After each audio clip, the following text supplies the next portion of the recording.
Let's stay in the medical space for a bit more. The next session is going to be divided between two speakers. We have Rashi Vidyasagar from Sehat and Dr. Jagdish Reddy, who's a consultant to Sehat. Rashi Vidyasagar is a research assistant at Sehat, focusing on violence against women, sexual assault, and domestic violence. The idea of Sehat was conceived 20 years ago when a group of researchers and healthcare professionals decided to create an alternative health research institution which was at the interface of activism and academics. Sehat comprises of a multidisciplinary team such as doctors, lawyers, social workers, public health experts, and counselors.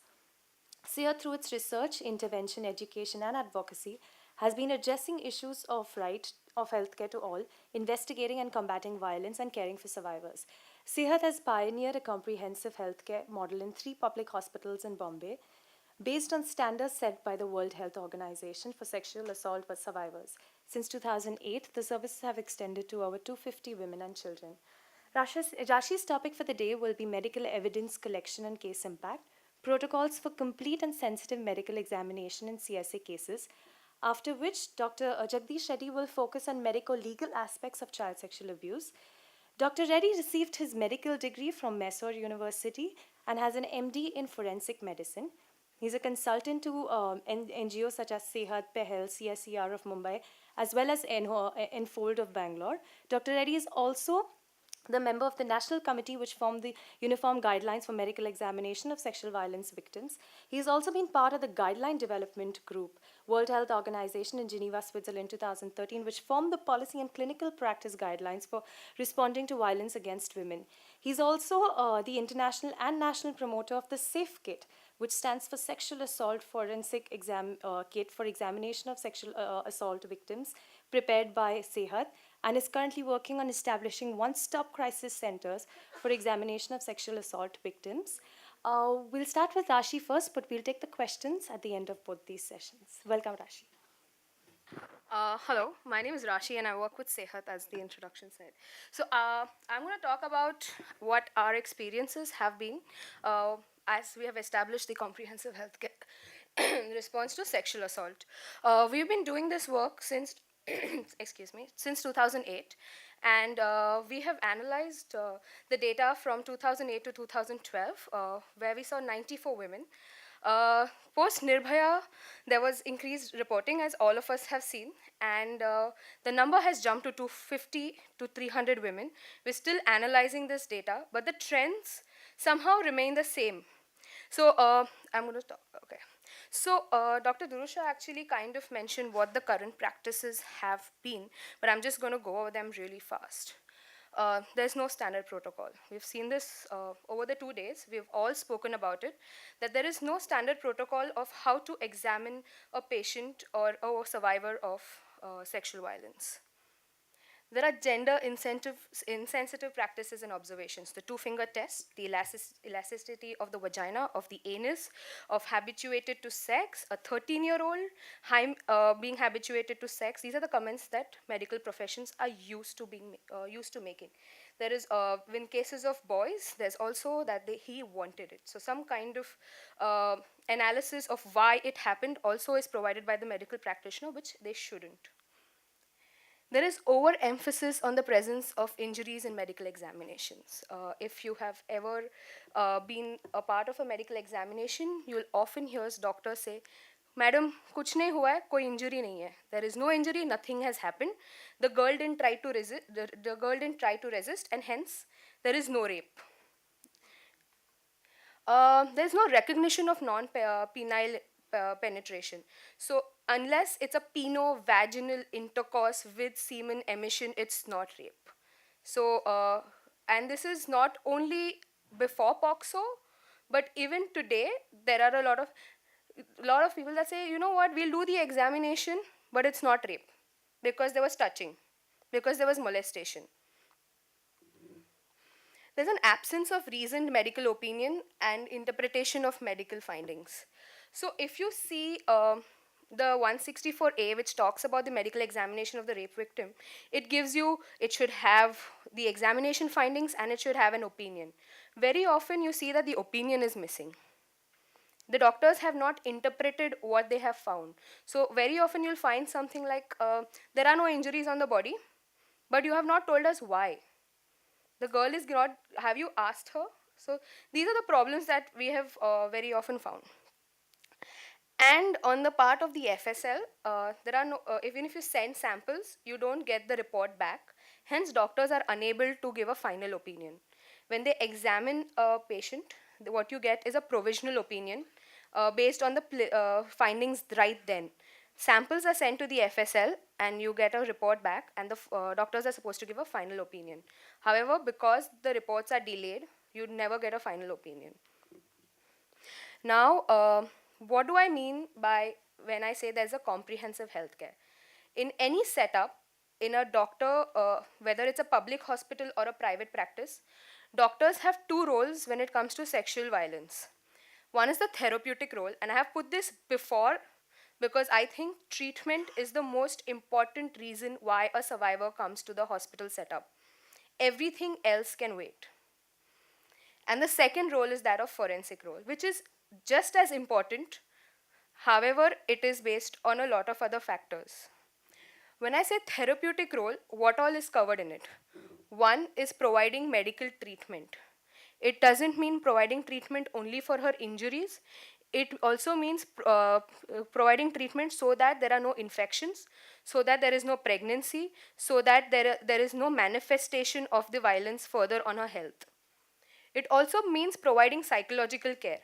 It is not enough that the doctor treat the physical signs of violence, but also the mental signs or emotional manifestations. This could be by also by just referring her to a counselor.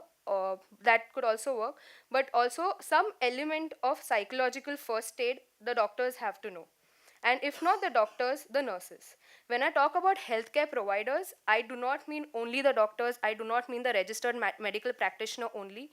I am also including the nurses in this. And of course, referral to agencies such as legal aid and shelter services. When it comes to forensic role, they have to document the history of the assault appropriately. They have to conduct a thorough examination, collect crucial forensic evidence and maintain chain of evidence, and also provide a reasoned medical opinion. Yesterday we heard about what happened if the chain of custody is not maintained. Things like this is what goes against the survivor in a court of law. It is the responsibility of the that was at the level of the police. But even in the hospital, if the police has not come to collect the evidence, there is a proper chain of custody that has to be maintained. And this is all very crucial. If the doctor takes the evidence home like the police did, we are again going to see malpractice. So all of this is important for the doctors to know. Now, how does this work? Sehat works in three BMC hospitals in Bombay, and we have trained over, since doctors change every 6 months, we have trained over 500 to 600 doctors in how to go through this comprehensive healthcare module. So, what we do is the first is we use a gender sensitive pro forma. It doesn't matter if the survivor is a child, boy or girl. It doesn't matter if it's a female. It doesn't matter if it's a transgender, intersex, anything. There is a provision in the proforma for all of it. And also, it doesn't use terms like elasticity of the vagina, a hymen, all of that. Hymen is a part of the body just like any other part, but if there's no overemphasis on the hymen. There's a manual. So we have created a manual that we continuously keep updating, and this manual is given with every safe kit to the doctor. It provides it's a very hands-on thing. So a doctor need not actually need our help to understand it. It's very practical, it's very to the point, and it actually tells you what to do. Dr. Durusha also showed the entire format of the how it goes from consent to first aid to everything. She showed the flow chart. That flow chart is also mentioned in that. So everything, it's a very hands-on kind of a manual. There's an orientation program for every doctor, so which doesn't only talk about sexual violence, it also talks about the reasons for it. So it's also we kind of try to sensitize them. The understanding that sexual assault or sexual violence happens due to power, and doesn't happen due to lust or the over aggression of men, that men are supposed to do this. We try to break those barriers, and I have to say that most doctors are sensitive to it. They understand it, have seen it in their own lives. To draw out that from them and to use it in their practice is what we have tried to do. There's an SOP. So every hospital that we work with, we have given them standard operating procedures. There's the role of the AMO, that is the additional medical officer. There's a role of the CMO, the casualty medical officer. The staff nurse has a role. The examination physician has a role. The medical officer has a role. And all of this is laid down. There is no ambiguity in who is supposed to do what. It is all down in black and white, and it is sanctioned by the highest authority in the hospital. So nobody can argue with it. That is the violation of that can lead to action. So there is this clear understanding. Every month, all these stakeholders within the hospital meet and discuss cases. If the physician has a problem with the nurse, it comes out in that meeting. If he has a problem with the way the medical records officer has been talking to him, it comes out. If there is a way the staff nurse is not reacting, it comes out. There is a mechanism to monitor, as somebody was asking. There is a mechanism to monitor within the hospital. So as I said, that more than 50% of our cases have been of children, and we have seen great success in using this comprehensive healthcare for children, because very often we believe that something so complicated need not be useful for children. There are challenges with the CWC is when we want, there's a safety of the girl is, we're not very sure of the safety of the girl and we want to refer her to the CWC, but we're not very sure if CWC is safer than, or the shelter homes are safer for her than being at home. And that's the biggest challenge that we have, especially for minors. There are issues with the court that I have a 4-year-old girl survivor who's now 6 and her cross-examination has still not been done. And it's been 2 years. The girl, thankfully, as Flavia mentioned on the first day, has stuck with her story. But I don't know the impact of that in the long run for this small girl, because she's 4. She ought to forget it. She should forget it. But she's not. She won't because of the continuous reminders. And that's it. I would like to finish my presentation here. I think questions will be with Dr. Reddy. So, a very good morning. I thank the foundation for giving me an opportunity to share my views on this issue. Right from morning we are hearing about the medical aspects. The society, by and large, believes saying that it's a magic wand, and once you get into the doctor, you're going to get conviction, or you're going to answer everything. I would try to pull out the problems with the medical system with what we have today. So this is just what has happened just few days. If somebody is from Madhya Pradesh, you would have known. There is an issue wherein this protest over the kids' rape, a doctor's house was on fire. What's the problem there? The doctor had referred to Bhopal instead of treating there. And the other issue, there is a rumor that they did not take care of this survivor properly. So this is the challenge with which the medical system works. I want to differ from the earlier presentations and try to pose the problems or the changes which have occurred over the last few years. Am I audible? Can I move out? We have beautiful 2 legislations post Nirbhaya, but I think we have more problems also with those. One is the act and the rules which followed almost 6 months later. The Criminal Law Amendment Act a year later. Though we had this in 2005, the problems we are now having between the 2 laws. And in India we have plenty. See, post Nirbhaya, that's the reason why I want to use this opportunity where all the stakeholders are meeting to see how we could address these issues and arrive at some consensus or some voice in trying to ease out much of these problems in day-to-day which we are facing. I'll list those. Towards the end, I want more solutions from your end itself. So 2013, we have the Women and Child Department, central government issuing guidelines. 2014, we have the Health and Family Welfare issuing guidelines. If you look into all these, there are many contradicting things. Many contradicting things, and now you expect the doctor to do justice. See, can you examine without a police requisition? This was, I think, even in the morning we had a question from there.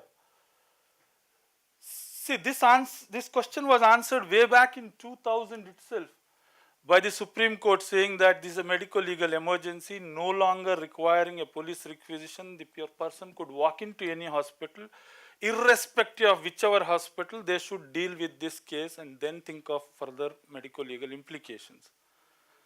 But we are in India. It required 2012 and 13 to come, so that a law says so now. Now section 27 of POCSO and Rule 5, and also in 2013 this amendment of Criminal Procedure Code, now they say that okay, you have to do. Have things changed? Now already one more year has passed, still things have not changed. There are several hospitals, even in the national capital of Delhi, forget others, where these laws were proclaimed, there itself things have not changed. So the problem very clearly is evident. This information has to percolate. Morning Dr. Shah was speaking about, we have problems. If I speak problems, there is no end to it. See, we had asked for, all medical colleges are teaching 1997 graduate medical education curriculum. 2012 is pending, 2014 today. 2012 graduate medical education curriculum is pending in the MCI recommended and sent to the Central Health Ministry. Central Health Ministry has not cleared it. See, this is India. So now if you want to push this into it, you are looking at 1997 curriculum, where are you going to answer? Can you have trainings to every person who gets graduated over here? Then comes the one more issue, is it mandatory to inform police? I need not educate over here, all of you know that POCSO section 19 mandates. I want to bring out that issue. The reason behind, the child cannot report or complain, so the responsibility on the surrounding adult. This is for every person in the society. But unfortunately, every person in the society escapes, the poor doctor cannot escape. Section 357C CRPC also talks about that. See, in the ordinance which was proclaimed, this was not there. I don't know, some wise people sitting over there, when they pushed the act, it came. I want to bring the problems what we are facing as doctors. See, we have one more law. Morning, somebody was raising that, okay, we can use this criminal law for all our problems. That's the root cause. Section 164A CRPC, it talks specifically how to do an examination of victim of rape. Yes, the same thing applies to the POCSO also, because section 27 says do as per 164A. So that means everything is same. It gets back to 164A. What's the thing? It talks about nothing should be done without the consent of the person. Now we have two contradicting things. Section 19 says irrespective of the consent you inform the police, and its same legislation 27 says follow as per 164A.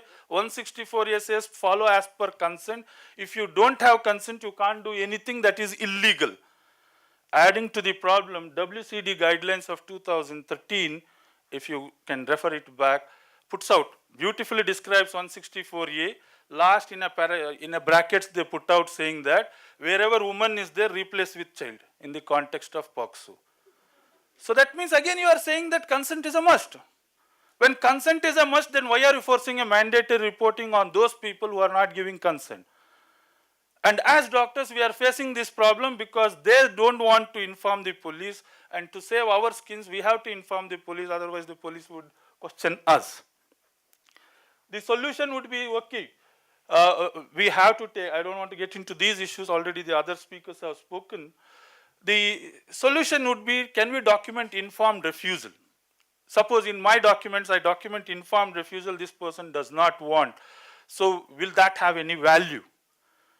In an adult situation, it may have value because though I am informing the police, if there is an informed refusal, the police may not pursue the matter further because there is no complainant's interest there. But the problem with the child, the so-called child of POCSO, less than 18 years, Rule 4 says automatically FIR. So that means less than 18, all cases will be automatically FIR has to be done. This is November 2012. Today we are in April 2014. How many police stations register? They are not following the law, but they are expecting the doctors to mandatorily report. And thus, we are having problems. What are the problems? It took so many years of effort. I also am associated with Sehat. When we initially went on training the doctors and proclaimed saying that in these sort of cases, your first objective is to treat. Your treatment has to be given. My own colleagues laughed at us. You don't know what's a medical legal case. They need not teach me what's a medical legal case. That was the understanding among the doctors. In these sort of situations, first is evidence collection. I differ totally in that. First is treatment. First you first make the person comfortable, address the issues which are affecting that person, and then think of evidence. First, if your victim or survivor itself is not there, what is the issue of you going at the accused? First you have to address that person. See, that issue is not looked out, and it took so many years of struggle. Today, in 2013, and as well as in POCSO also, in the rules it has come out, that treatment is mandatory. There is a compulsory treatment. But this has come with a rejoinder that along with treatment you inform the police. Now, who will come for your treatment when they automatically understand that you are going to inform the police? If they want a police complaint, yes, definitely they will come. How many in this world want to go through the ordeal of all this? Have all the other stakeholders involved in providing justice risen up to the issue? No. The other issue Dr. Durusha mentioned, I want to go a little further in that. See, we all had MTP services under the MTP Act automatically done. Moment somebody said this pregnancy is an outcome of rape, no doctor questioned even for an FIR, they were terminating pregnancy. Now what has happened post 2012? Now you cannot terminate the pregnancy unless you inform the police, because now the mandatory laws come, both in adult and child. Now what is the problem? It took so many years of effort from all the people that in 1971 we had our MTP Act to liberalize abortion. Today we all boasted ourselves that we have the best services. Now the problem comes. The confidential information under the MTP Act, the privacy which promised, the trust which is promised under the MTP Act, everything goes with your mandatory law. MTP Act says that you have to follow all these things. But now the POCSO and the criminal law amendment says you have to reveal this. Again the doctor is in a fix, whether to go with MTP Act or to go with the recent Amendment Act. So this again was an issue somebody raised in the morning. Is it mandatory to go to a government hospital for sexual assault examination? Now we have a law which totally wipes out all this myth which was there, because I had problem even in Mumbai to fight out on this. I don't want to get into those details.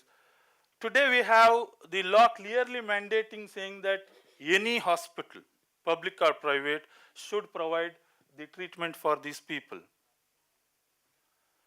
Rule 5 of POCSO talks about the nearest hospital. 27 POCSO unfortunately goes with the shelter of 164A. And here is the problem. 164A says that only in case of absence of a government hospital, then only it can go with any hospital or any doctor. Again, there is a contradiction. See, we have so many laws which again contradict each other. We all have to sit over all the stakeholders over here and bring out all these things and show that only one law is there so that we get justice.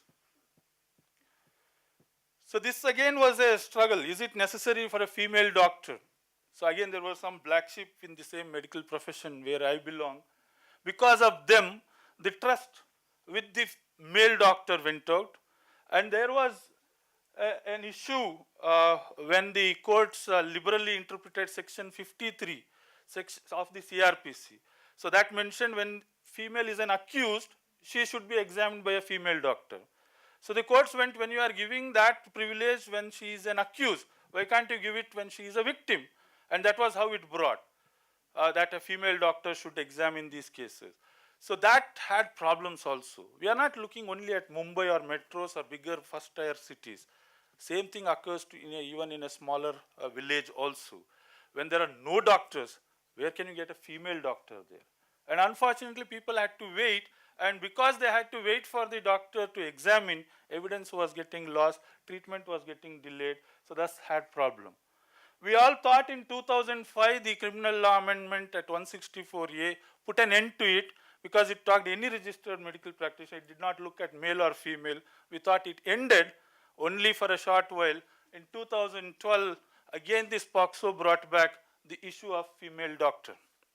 It says mandatorily now, if it's a woman or a girl child, it has to be a woman doctor. Again, we have come back to the era. See, I would be very happy if it is uniformly there all across India. We are not looking at the girl survivor in Mumbai is no different from some remote corner of Maharashtra. So this was addressed partly in the Health and Family Welfare Guidelines of 2014. So there was a large amount of debate which was involved on that, and ultimately the statement or the guideline put out is every possible effort is done to search for a female doctor, and if you fail, then a male doctor could do in the presence of other female attendant. Okay, some, but it's a guideline. It has to come out, percolate everywhere. And these guidelines, to share with you, unfortunately, I was also a member of this. I put it unfortunate because it took so many days. Still, it's not put on the website. The other day, when I spoke to the undersecretary over there, they're telling still we have to translate that. It takes another 2 weeks for the translation to occur, and then they are going to put out. This was released, but with the model code of conduct over there, it is not disseminated. What's the use of such piece of guideline when you are not able to use it? Who can be present when the doctor conducts examination? See, for all the people sitting over here, we all fought out saying that, okay, many a time, if the hospital or the doctor, you had lack of faith, so you all wanted to join the system and see that that examination goes to the logical end. So that was brought out, and NGOs were removed initially. So nobody was there. So initially it was put out, if it's a female doctor, only that doctor does it. If it's a male doctor, a disinterested female who is an adult will be part of it. In 27 POCSO, again the issue came, okay, first part of it is fine. Parent or the guardian should be there. The last part is most important, with whom she has trust. If it's an incestual situation, parent also gets out. So, whom she has trust. So that's the beautiful part. The second part is if you don't have those, hospital has to provide it. And it's mandatory because it's 27 POCSO. Now hospital has to provide it. So this already people have talked, but I want to look for some areas over there. Is it necessary for the presence of injuries in all forced sexual assault? Unfortunately, the society still believes, and partly I take the blame because medically we did not have the research evidence. Only WHO brought out, and WHO brought out this evidence in 2003 document that only 1/3 of forced cases you have. And later from Sehat, we also published our data. It roughly matched the same. And now we have research data which also shows that, yes, even though it's a forced sexual violence, you don't have injuries, or it's not mandatory to have injuries. So that was the guidelines from the WHO. The reasons could be the person is unconscious, either due to trauma or drug. It could be due to fear, overpowered, lubricant, all the issues related to the crime of sexual violence. The Women and Child Development Guidelines of 2013 also puts upfront that in CSA there need not be physical injuries. I thank one piece of this legislation. I salute all the parliamentarians. I don't know how it got into it. Maybe if they had thought it wouldn't have come.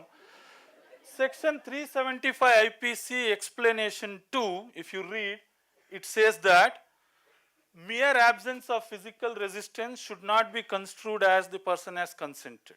If the politicians had thought, definitely they wouldn't have given. Like women's reservation bill, it wouldn't have come. But it has come out. So this is the legislation which we have to use now. This is the legislation which we have to use now and say that there is no necessity for physical injuries. Now we have a law which mandates so. Everybody looks at evidence. But unfortunately, it required a legislation to say that you are, as a doctor, your job is to treat. So Rule 5 of POCSO puts out what all should be the part of treatment. I am happy with this. It talked about you have to treat all these conditions. 357 CCRPC puts out you have to provide first aid or medical treatment. So I am happy with that. The next part is the problem. It puts out free of cost. And it says any doctor should do it. You go outside over here, some clinic who is practicing and go bring 10 people go over there, that fellow is ruined. Because I work in a medical college, for me to get my ultrasound, I work in a private medical college, for me to get my ultrasound bill to be waived off, I have to talk to my administrators. No doubt we get it, but it's a process. So fortunately there is in the WCD guidelines as well as in the POCSO which talks about if you apply to the special code, then they should give compensation which should take care of medical expenses. Which should come first? Money you pay first, get the medical expenses, or somebody shells out from the pocket. In India, who will shell out from their pocket? Again is an issue. So we may have to address this. No doubt we have some provision to reimburse the medical expenses, but who will pay at the first instance? Who is going to pay for that? And the problem with that is if you don't treat, 1 year imprisonment. So you have to treat. So if all doctors treat free of cost, I think if I am not wrong, it was the first case in Mumbai when the photojournalist was taken to one of the corporate things. See, as a social responsibility, they should have provided free. If my information is correct, the ministry or the government over here gave 3 lakhs bill to them as reimbursement, if my information is correct.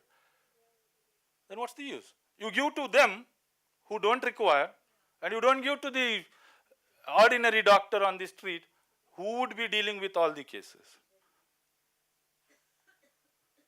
This already Rashi has talked, so this is part of the comprehensive care. Every doctor should have done this informed consent documentation, treat all physical and surgical needs. Somebody raised a question, I think, if somebody needs, a boy needs, so every boy or a girl or an adult, everybody requires the same thing, so they have to be addressed with this. It would be a sin, I would look it as a sin on the part of the doctor if they don't provide emergency contraception, and what could have been prevented if they continue for their ignorance on the law, or forget the law, their ethical duty. The mental assessment and counseling, now we have the law which is asking for it.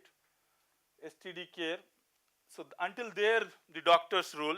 Whenever I put the next things, my all colleagues will question, why should I get out of my hospital and look for these things? We are not asking the doctors to go out of the hospital. We are only asking them to put a list of the services where they could go, or you need not have the complete information. You put out a list in your hospital, so people would be there. There are several people in this India where there are people offering all this, but it's only that linkage not there. I thank Foundation for putting out this stakeholders conference for this. Follow-up, unfortunately in India it does not occur, and that's one of the biggest lacunae in medical evidence. Past sexual practices, already people talked about that. We have the law which bans it. Whenever I talk to the lawyers, they always told, This section 146 Indian Evidence Act says that the lawyer cannot cross-examine the prosecutrix on past sexual conduct or immoral things. But nowhere it talks about the doctor. Nowhere it talks about in the trial. But unfortunately, our doctors printed that or written that in the documents and continued all these days. And when that comes, the lawyer always has a question to say that it's not me as a lawyer asking, it's the doctor who has documented it. I am contesting that or arguing on that. So it took so much amount of effort to talk about these things to our own medical fraternity. They said, two-finger test, per-vaginal exam, doing for ages. I did not have problem. Now what is the problem with you? I'm telling you, it is not a problem if you do it for a treatment aspect.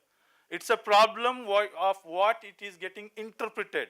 You admitting two fingers and documenting that is being interpreted that she is used to sexual intercourse. See, that's the problem. So you try to avoid those issues which are not going to address her needs or provide justice or detrimental in that. So that's how we have asked for that. So all this was talked by my previous speakers. Yes, these are relevant in some rare situations when there is a chronic sexual abuse and you require, if there is a consensual sexual intercourse, if it is within the last 1 week, because some amount of evidence could be mistaken for this. So you have to rule out that consensual act. So barring those, you don't. But the problem comes with this. All people don't come back and say that I have been sexually assaulted. Many do visit the hospital, and it is, as doctors, we have to suspect that. The Health and Family Welfare has put out these guidelines whenever you find these sort of things, pain on urination, defecation, abdominal pain, inability to sleep, all these sort of issues. So you suspect whether it's a sexual violence and probe further. The WCD has put out some guidelines. It talks about, I want to look out this. So wherever it's directly linked to the sexual violence like vaginal discharge, you probe further. Where it is may not link to the sexual violence, but it is a medical condition like abdominal pain or nocturnal urination or soiling, that is defecation, any of those you think. But the problem what I have is the last one. It talks about saying that enlarged hymenal ring, you probe further. It took ages for us to remove all the past sexual practices and insensitive practices. Still we have not achieved it. Now we have the WCD guidelines directly probing it, saying that you see that. Again there is a contradiction. So we should iron out these sort of things in the guidelines wherever they are and try to have a common thing. Before I end, one more problem area. All of us sitting over here may have very positive things about POCSO. Unfortunately, I have some differences. Section 41, it talks about sections 3 to 13 will not apply whenever the medical examination or treatment is done with the consent of the parents and guardian. I pose an issue. The child wants the examination and the parents don't want, what should the doctor do? And the child needs treatment. So we all go with section 89 IPC, that's the law for which we all look at. 12 years is enough for the person to consent for a physical examination, we go ahead. Now, the criminal law does not have any problem, but POCSO has a problem because POCSO says that if parents are not consented, then you have committed an offense. Why this was introduced, I want the parliamentarians to answer. See, they have looked at 18 years for the consent for sexual intercourse. Why did they bring 18 years for consent for medical examination? Both are two different entities. Nobody is arguing it out. If India is still not ripe enough for less than 18 years sex, okay, our parliamentarians are may be correct in that aspect. But why did they link both the issues? And that's the creating problem, and unfortunately doctors may not do that examination if they don't get the parent consent. And the funniest thing is, the criminal law excludes all examination. There is no consent, no parent, no nothing over there. So which law you should follow, whether to follow POCSO or the IPC? 3 more slides. Is it necessary to do an age estimation? I just want to pose all the problems. I leave it to you because I want solutions. Is it necessary to do an age estimation? Unfortunately, there are two laws, particularly again 164A, 27 goes with 164A, which mandates age estimation. Supreme Court in 2013 very clearly told when there is a documentary proof, you need not have to do. So that's how it talked. Only in cases where those documents or certificates are found to be fabricated or manipulated, then you require.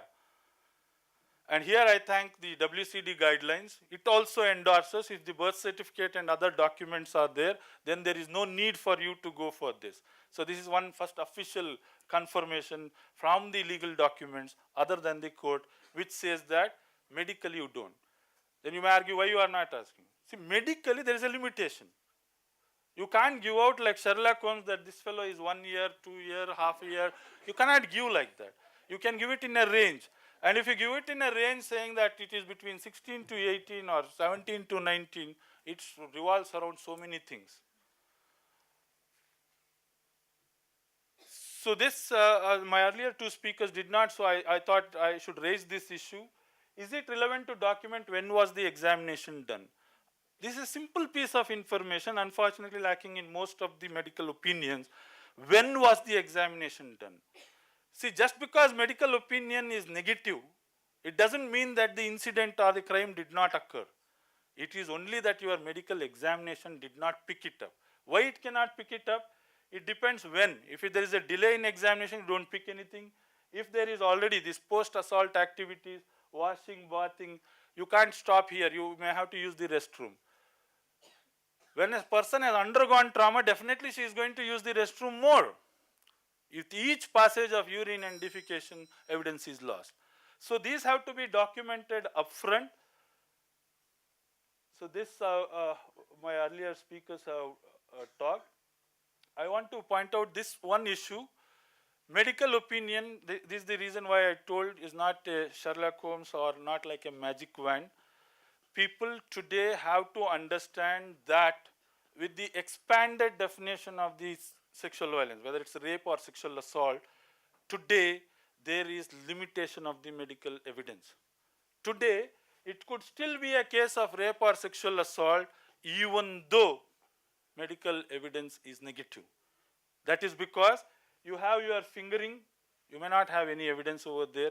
All the traditional notion of your penovaginal or the emission or semen, all those things need not be there. It could still be an offense under these laws where medical evidence could be negative. So this first people who are working on this field has to understand, then we have to carry it into the investigation, then we have to carry it into the court, then only we would be providing justice. If we ourselves are not having that clarity, then definitely we are not going to address this issue further. This I think already people have talked, both the guidelines speak on that. DNA samples is one more issue. Unfortunately, I don't know how our, without empowering our FSLs, the law is made that DNA is mandatory in all cases. And none of this, most of the states don't have that facility. What is the workload on that? They will give, who will look out for the accreditation standards, biases which they are going to give? And in the West, we have two labs going, one the official, the other the private. They find on the probability ratio, fight on that, and then look it in the scientific way. Unfortunately, in India, we blindly follow what our government FSL gives. When they don't have accreditation, they don't have standards, and whatever that person gives, we are blindly accepting. And who knows, we might be punishing many innocent people. To end, this is one guideline. I have been told from, if I can make that statement, today we have ICMR guidelines, we have WCD guidelines, we have health and family welfare guidelines. I have been told if that information which I have is correct. So this guidelines from the Health and Family Welfare Ministry would be overarching. There was again an issue regarding whether the issue is a state subject or a concurrent subject. Yes, no doubt both have got legislations to do, but all central things, unfortunately with Indian politics, whenever there is a government which is deferred, because of that the Clinical Establishment Act, which is a Congress legislation, is not there in the opposite rule things. So likewise, this also, politics play a role. So whether we will have uniformly or not, so this piece of legislation right now is there, As I have been told, another 2 weeks it would be pushed on the website. And here, that clarity is there on consent. It talks about 12 years, so it addresses section 41 of POCSO. Abuser may accompany, be aware, so it talks about the issue of incest. Do not assume that the child cannot give history, so this talks about you take the history from not only the adult, from also from the child, so there is a sanctity given there. Believe that what is being told by the child. Psychological support, it assures the confidentiality, privacy, and the insensitive practices to be removed. So that would address the WCD the dilemma on the vaginal size. So to conclude, there are a lot of changes in the medical legal examination of these cases. There is no doubt there should be reasoned medical opinion. Unfortunately, doctors are not giving it. Even if negative medical opinion, it could be the crime. So this we all stakeholders first have to understand and then take it further. Even though it is negative, look for other evidences and look. And there would be negative medical evidence. This we have to digest first because of the expanded definition. So some lawyers may argue, what about the previous? See, previously the law was different. Today the law is different. In today's explanation, so there could be negative medical evidence also. And you have to do all these things. And recently I had a phone call from one of my own colleague in Mumbai that they are not giving free of cost the document to the same survivor. And they are asking the police consent for it. So why should there be a police consent for a document of myself as a survivor? So I have a right over it. So every doctor should extend. If all doctors are honest, all doctors are transparent, and all doctors are doing the ethical and legal duty, there is nothing to hide over there, and all documents could be shared. You can't share with the accused, but there is no problem in sharing with the victim or the survivor because it is their right. It is their right. So thank you. Thank you, Dr. Reddy. Rashi, can we have you on stage? We only have a time for a couple of questions, unfortunately. So we'll quickly take a few and then we can continue the discussion during lunchtime with Dr. Reddy and Rashi. You want me to see it? It'll be easier. Or whatever, however. You want to stand? You can stand. Standing? There are no questions. There are no questions. No questions means that means we did not do anything. Yeah. See the You one. please address to whom is the question. Jagdish, this is a question to you. This is about section 41 POCSO, where you said sections 3 to 13 are exempt if a medical practitioner is involved. We are then assuming that all medical practitioners may not be sexually interested in a child. Because if a medical practitioner, under the guise of examining a child, is fingering a child, they will be exempt under the law. And we have enough evidence to know of doctors who are also abusers. Am I right? If you get into 376 subclass 2 as well as the aggravated sexual assault cases, there are enough provisions to book the doctor with the trust and other things. Okay. But unfortunately, that's what I fail to understand the parliamentarians, why they introduced these ambiguities over there. Earlier when we had the earlier laws from 376 B for the police, 376 C and 376 D for the hospitals and the doctors. The older law 376 D IPC was specifically looking at these sort of offences with the doctor. But unfortunately, the new law removed all those things. But yes, definitely in the subclasses 376-2 and in the aggravated assault, sexual assault, it is there. But they have introduced these two things as an exemption. Why they introduced is again an issue, and once they have introduced, again there is a problem with 41 because the issue of child under POCSO would be 18. Yeah. I think she had a question to you. Yes. I'm Madhavi Karandikar and I work with Balasha Trust. I wanted to ask you, you said that is a child safer at home or is the child safer in a institutional setup? Why are you against institutional I'm not. Is the CWC against the institutional No, absolutely not. Actually, the problem is that of what we've discussed in the past few days, that they are overcapacity. And the child might not feel safe at home because of certain situations. it need not be that the parent is the abuser or something like that. I'm not talking about situations where like that where the child obviously is not safe at home. I'm talking about where the child is, the parents are unable to take care of the child. And in that case, it's a dilemma because we've seen children actually go to the extent of wanting to commit suicide in the CWC, where we had to go there and counsel on, obviously on the request of the CWC, because she had come to a hospital and we had built rapport. She did not talk to anybody in the CWC because of all of that. But what was happening was this girl was put in with with uh, children who were rescued, and they would wake her up in the night and talk about their exploitation, and this girl would get very disturbed. And in that case, the parents are incredibly supportive. The problem is that of the community. The community is not, and so we are struggling to find a solution of what do we do with the child. That yeah. The CWC has the right to put a child in a foster home. Exactly. So Yes. we are discussing that, but for now, the CWC has to keep her there for a lot of other reasons, like the her school is close by. She's Right. now integrated, and it's a process. But it's scary to know that a 13-year-old wants to commit suicide after putting Yes. her in a place where I thought was safe. The institution is safe, and no doubt, and I am not pointing fingers. It is more of the lack of infrastructure to handle so many Right. kids. The question is that, and it is about even empowering the CWC to do more. And my question is, how do I help them? I can counsel a few kids, and I have my limitations as an organization that deals with health. But what do I do in a case where I want to put the child in an institution, but where? Again, CWC has certain recommended, but in this case also there are various organizations working, and it's easier for the CWC to monitor if it's within that shelter home, not somewhere else. It's a very complicated situation, I understand, but it's something that all of us need solutions for. It's not very easy to answer this Maybe question. we can work on it together. Sure, I would love that. Actually, this is one of the cases where we've worked with 5 different organizations, and they're taking 5 different needs of the child and working together to come for a solution. Because it's a huge case. So we along with the CWC, with the permission of the CWC, we're working together. My name is Nishta. I'm from Goa.